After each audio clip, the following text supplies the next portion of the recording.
ይሄ ነው ከሰኞ እስከ ዓርብ መቋጠር ያለበት የምግብ ዝርዝር። እሺ ጎሽ ይሄንን ነው የሰጡሽ?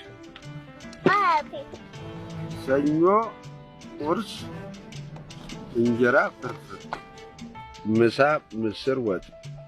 እሺ ማክሰኞ ቁርስ እንቁላል ፍርፍር፣ ምሳ ፓስታ በስጋ ወይም በስጎ።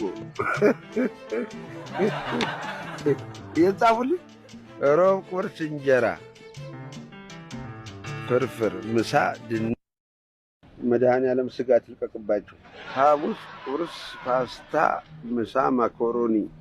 ዓርብ ቁርስ ሩዝ፣ ምሳ ድንች።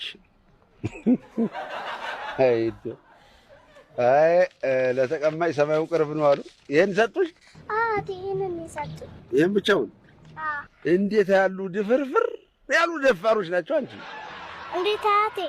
ቆይ ወረቀቱን ሲሰጡሽ ይሄንን አስቤዛ መግዣውን ልከዋል? እንዴ እስቲ ቦርሳሽ ውስጥ ይው።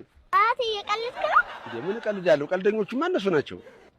ቆይ እኔ ምን እንደምሰራ ነግረሻቸዋል? ኧረ ነገርኳቸው። ቆይ ይኸውልሽ አሁን እዚህ ላይ እንጀራ ፍርፍር ያሉትን በበቆሎ ፍርፍር ይዘሽ ትይያለሽ።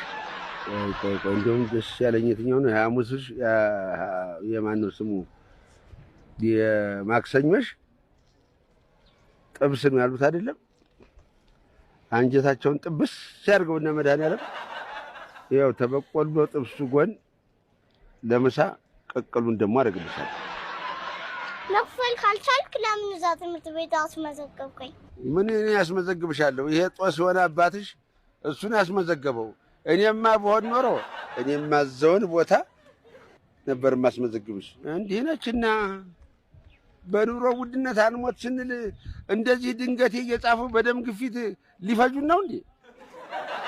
እንዴ ምን ማለት ነው? በማክስ ማን ያዛል?